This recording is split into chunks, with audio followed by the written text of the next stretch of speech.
Thank you, Madam Speaker. Madam Speaker, I'd like to thank the Honourable Member for this question. Madam Speaker, as has been informed, has Parliament has been informed on a number of occasions that FRA does not only look after roads. The budget that's been allocated to FRA is also to do with bridges and jetties.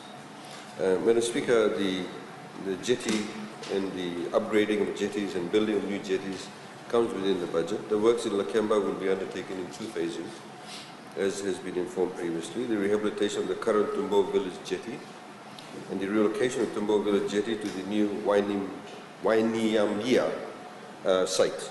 Madam Speaker, the first phase involves the repairing of the existing Tumbo Village jetty. These repairs at Tumbo Village jetty are part of a jetty maintenance package that includes jetties in Didhia, Kavala, Rotuma and Baulendi. The total cost of the jetty maintenance package is estimated to be approximately Fijian $4.1 million for all these areas. The maintenance works at Tumbo Village jetty are expected to start on or around April 2018, which is next month.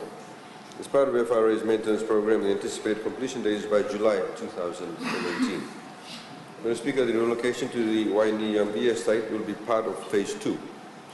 There is considerable environmental due diligence, as the Honourable Member would know, process in the planning of a new jetty in this particular area. Accordingly, a consultancy contract tender for the investigation and design is planned for award in May 2018, which is in 2 months' time.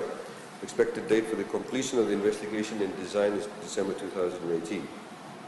The construction of Wainiambia is part of an Eastern Islands package for new jetties.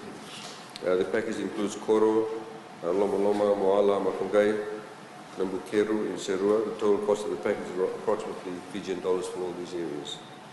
The construction phase of Wainiambia jetty is expected to commence in July 2019, which is next year, with an anticipated completion date in late 2019. So within 6 months it should be done from the time it commences. Thank you, Mr. Speaker.